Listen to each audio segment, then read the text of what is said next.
art and film, where his creations have inspired vertigo-inducing set designs and mind-bending imagery.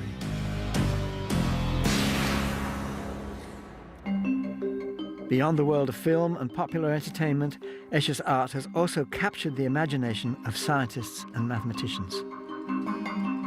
I first encountered Escher's work in 1954 when attending a maths conference in Amsterdam. I happened upon an exhibition by an artist I'd never heard of before, and I was completely captivated by prints of fantastical worlds with rules similar to our own, but which played with the boundaries of what might be possible.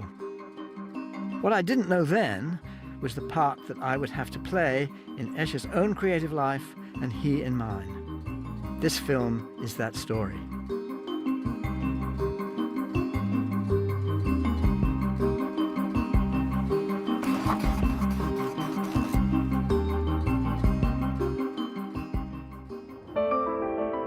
This year, Escher's art is being celebrated in a major retrospective that starts at the Scottish National Gallery of Modern Art in Edinburgh, before going on to London. Remarkably, it's the first ever show of its kind to be held in the UK, and it's also been many, many years since I have seen such an incredible collection of his original prints all together like this. I think that the picture that stuck in my mind most from the Amsterdam exhibition was this one, called Relativity. You see that locally it's made up out of structures which are perfectly familiar things like staircases, windows and so on. But as a whole, there's something strange about it. You see here someone coming out of the cellar with a coal sack, and his floor is this here, which is the wall to this other fellow over here. They seem to have different ideas of the direction of gravity. Another example of this is shown in this staircase. You see there are two individuals going in the same direction, but one of them's going down the stairs and the other one up the stairs on the same staircase. So here we have three different directions of gravity, all in the same space, three different worlds, if you like, all depicted at once. Now, the thing about this picture here is, although it doesn't make any sense physically, that is to say you've got gravity all over the place, nevertheless, you could build it. It's geometrically possible. So I came away thinking, could I design something which was geometrically impossible? Back in England, I started experimenting with ideas for impossible objects. My father, Lionel Penrose, who, as well as being a mathematical geneticist, loved inventing things, pitched in. He built models which looked as though they might just be real.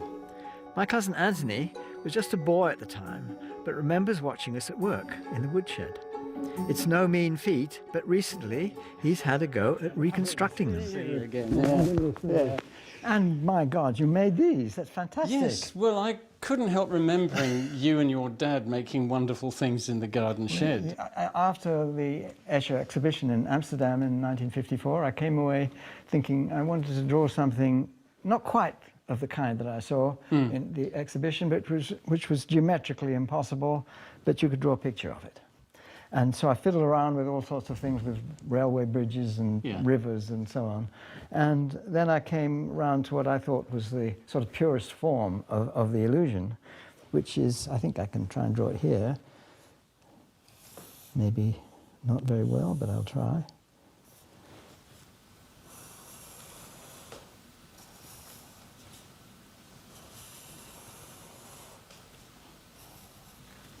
A little bit of shading. That's perfect, yes. It gives an impression of something three-dimensional, which is... Well, it certainly does, but when you try and turn it into 3 dimensions, you get this. It's just a completely nonsensical jumble of bars, isn't it? But the trick is, if you rotate it and you get it to exactly the right spot, it suddenly clicks into shape, doesn't it? Indeed. And then, of course, it's really wonderful because you can do things like that, which, of course, is, again, another impossibility. You shouldn't be able to do, yes, that's right. Yes. My dad, Roland Penrose, Lionel's brother, was fascinated by this, and he, on a visit to Picasso, made a drawing of the triangle and showed it to Picasso. Picasso was fascinated by the drawing, so much so that he said that you and Lionel should have been cubists, because that way you could have understood, where you could have demonstrated the finding of the 4th dimension. And that was something that was absolutely fascinating for him. Well, coming from him, that's a real compliment. What happened after that? Well, you see, after I'd produced this picture, and I remember people feeling rather ill when they looked at it. And then my father, Lionel, decided to try all sorts of impossible buildings and things. And he eventually came up with the staircase. He drew the staircase, which was, steps went all the way around, going down one way and going up all the way around the other way. And I had a go at that too. Well, Yes. of course, you see, it only works from when you're viewing it about where I'm standing. Yeah. Or if you look on it. I can does get it work for you? Oh, Yes. absolutely. I can get Again, it it's a one-eye only job. Well, one eye of mine works better than the other. So And you can then plod all the way round up the stairs incessantly, can't it you? looks just right. And there were multiple versions of the stairway, weren't there? And I had a go at another one, working from a photograph that your dad took. Yes.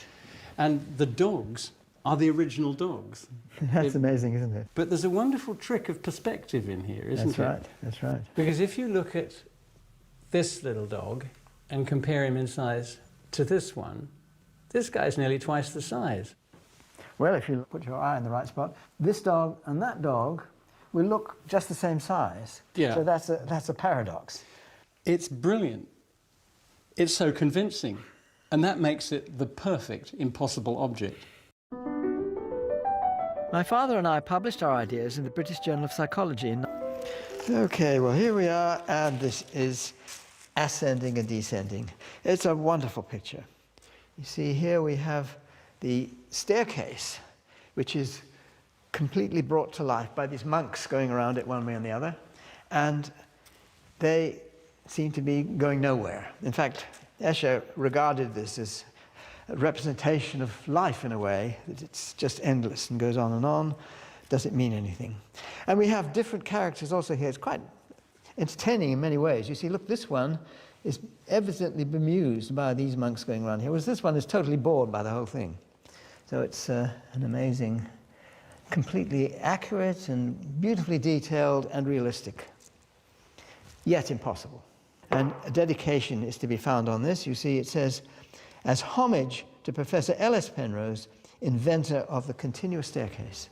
Now that's a wonderful dedication, I feel. Incredible. Escher's ascending and descending became one of his most famous images. It catapulted my father's illusion from the pages of academia into the realm of popular culture, where it has continued to amaze and inspire.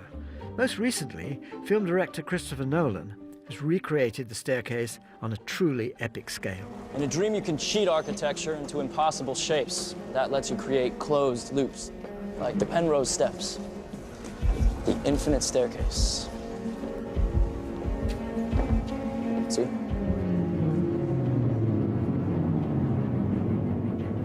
Paradox.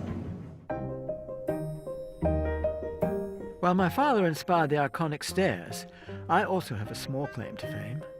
Just a year after ascending and descending, Escher cleverly incorporated the impossible triangle that I had sketched into a new print.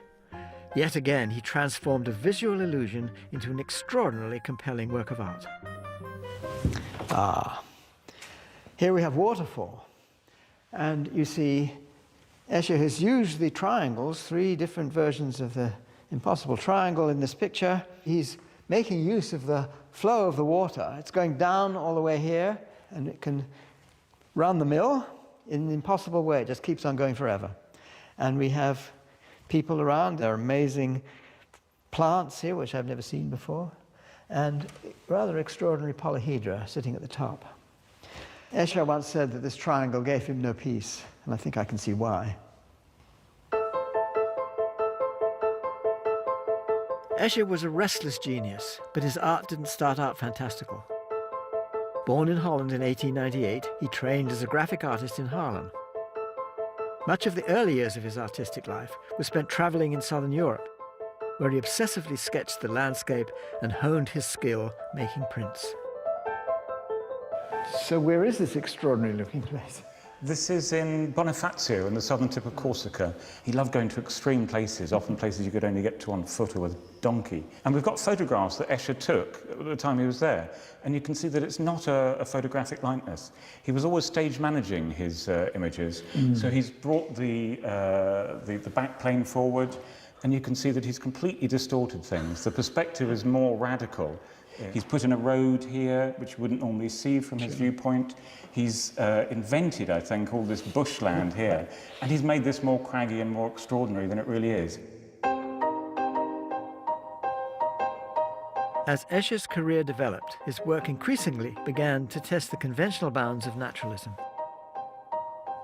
By the mid-1930s, Escher's inspiration was coming not from observed reality, but from inside his own imagination.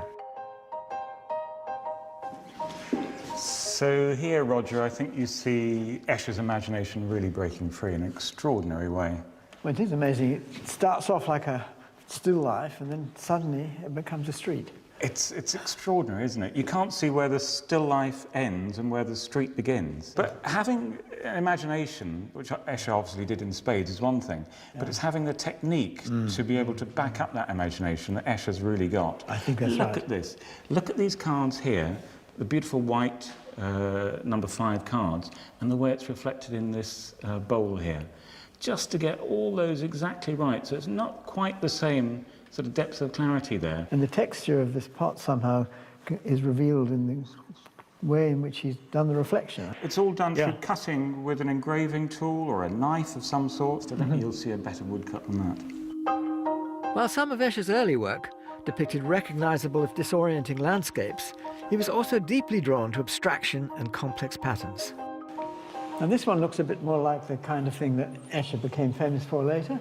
It is, but it's actually quite an early work. It was done in 1922, but it's done in the Alhambra, in the great Moorish palace in Granada in Spain. Yep. And what he's done is seen a tile, or a set of tiles, these Islamic tiles. It's actually about 1 metre square, and he's made an incredibly detailed study of it. Can you see all the tiny little details, all the graphic beauty of this? Yes, indeed. Incredibly precise. But it was only after his second trip to the Alhambra in 1936 that he became obsessed with this kind of geometric Islamic tiling. But I think you see here, even in this earlier work, the precision, the clarity, the geometry, the maths, in fact, which would become the leitmotif of his later work, where you see this sort of form turning into animals and tessellations. Yes. This is where you see it first. Escher made sketch upon sketch of tiles in the Alhambra. Soon he was drawing grids over them and working out how he could make his own symmetrical patterns using repeated geometrical figures. He called this regular division of the plane, and it became his great obsession. Escher's fascination deepened when he saw an article written by a mathematician showing the 17 different plane symmetry groups used by scientists studying crystal structures. It was a helpful starting point, but standard shapes alone were never going to satisfy Escher. He invented his own creatures, playing with how he could fit them together to display symmetry.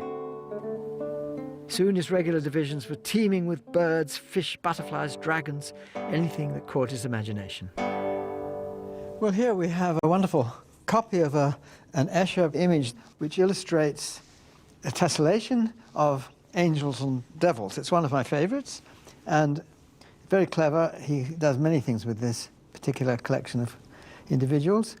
And notice that this angel here reflects over into that one, or it reflects about itself that way.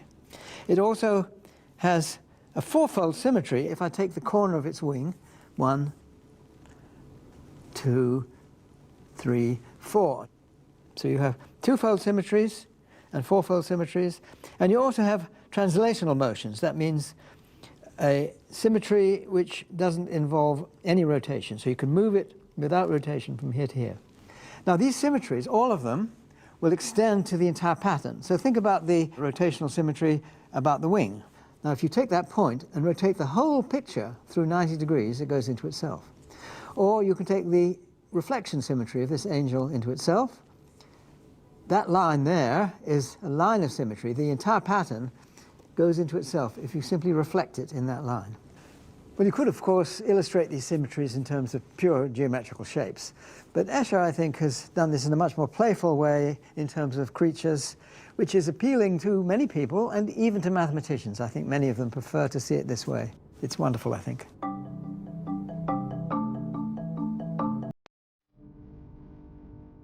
Escher's regular divisions were indeed catching the eye of mathematicians and scientists. By the 1960s, his symmetries were being used to illustrate books and articles. They were the perfect teaching tool. But more than that, his use of colour even drew attention to types of symmetry that had never been properly explored before, especially in the study of crystals, which, with beautiful circularity, was the field that had fueled his curiosity in the first place. Despite having no scientific training, Escher was invited to deliver lectures in England and America about his own intuitive approach.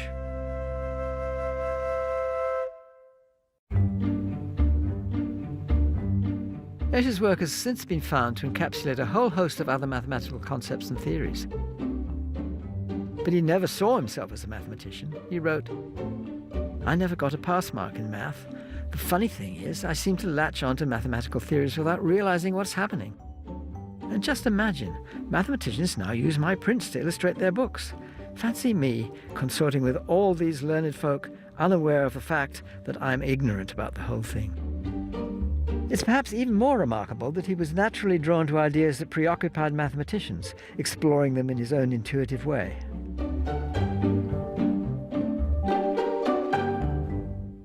One of the things that always fascinated me about Escher's work is his representation of infinity. Infinity plays a big role in many things that I do, such as in cosmology. And here we have a picture in which he has a pattern of hexagons which recede or get smaller and smaller until infinity is represented by the infinite crowding at the central point. There's another feature here where you have this very geometrical structure in the middle with these hexagons, and as you work your way out in the picture, these geometrical structures become living creatures. Something Escher was always playing with, this life coming out of inanimate geometry, if you like. And I think that was a great feature in what Escher did. Escher was hooked by the challenge of depicting infinity, but he was frustrated with cramming his shapes into one single point.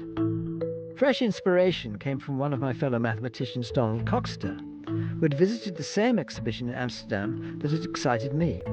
Coxeter sent him a mathematical diagram which represented infinity not as a central point, but as a circular boundary.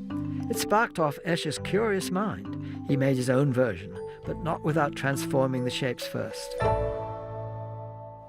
This is Escher's first attempt at bringing Coxeter's rather cold geometrical picture to life. And you see that he illustrates this with fish of various kinds, and the infinite world of the fish is completely represented in this picture. In fact, the way the fish are drawn is incredible. If you go right near the edge, you can see they're very, very accurately portrayed right the way down to the very edge, which is even better than you see in Coxeter's picture. The triangles sort of give up a little bit close to the edge, but Escher doesn't give up. He keeps going. For me, it's a wonderful picture. I've used it to illustrate infinity in my books, but for Escher, it didn't have the elegance he was accustomed to. He kept on playing, and when he introduced colour, the results were astounding. And here we have Escher's third go at representing this kind of geometry. You see that he's now used colour, and the fish of any particular colour follow each other along these white lines, which are to be thought of as straight lines in the geometry that the fish inhabit. Now you see infinity is represented here as this boundary, and Escher's picture goes very, very precisely right down to the edge. The mathematician Coxeter, who gave Escher the idea of this kind of representation of this geometry, commented that Escher got it absolutely right down to the millimeter. It's an amazing thing that someone without any mathematical training had this instinctive understanding of what was going on in the geometry, and he portrayed it so absolutely precisely. Among mathematicians, Escher's circle limit series remains the best known and most popular visual representation of infinity. It made him a kind of household name in the field. A couple of years after our correspondence, I finally got a chance to meet the man. While I was travelling in Holland, I was invited to Escher's house in the small town of Barn, where he had been making all his prints by hand since the Second World War. I visited Escher in 1962, and he had a pile of prints on his table, and he said, "You can choose one of these."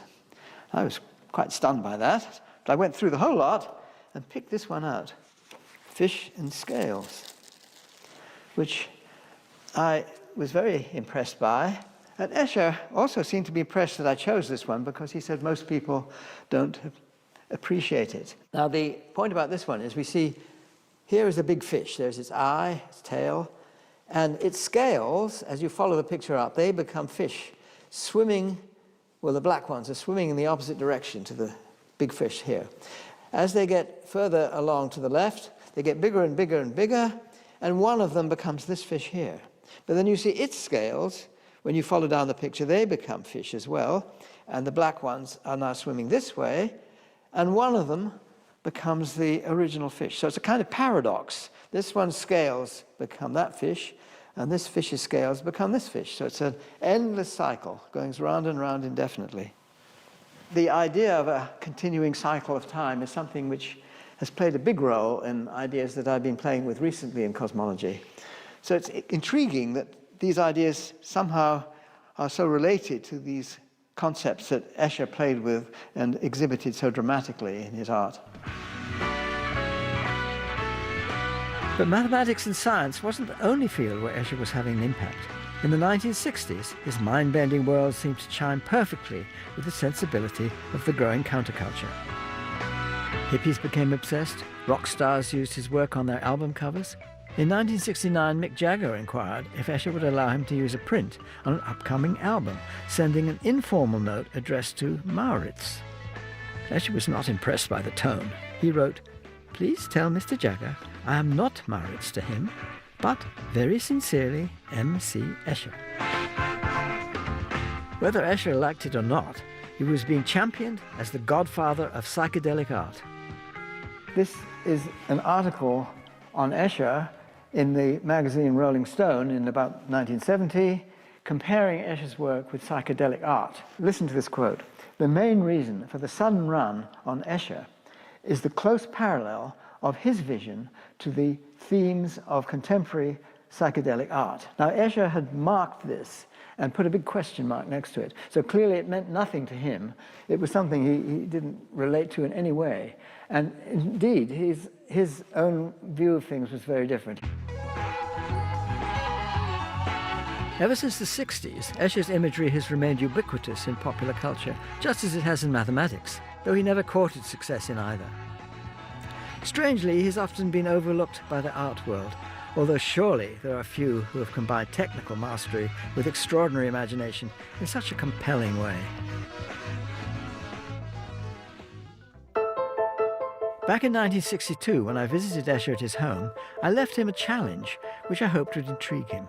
A wooden puzzle I invented with several identical pieces, which I told him would tile a plane surface, but in only one unique way. I left them with him, and after a while he wrote to me with the solution, expressing a bit of surprise that it was the only solution. Well, I wrote back to Escher and explained the principle on which these tiles were based, and the principle is basically that it's a rhombus shape where each edge of the rhombus is modified in the same way, either in or out, according to a special rule as you go round. Escher wrote back to me, transforming the tile into a strange creature. He called it his little ghost. In 1971, he used it in a painting which followed the pattern of the puzzle I had set him. And this is Escher's picture of his little ghosts. It turned out that it was the last tessellation watercolor that he ever produced.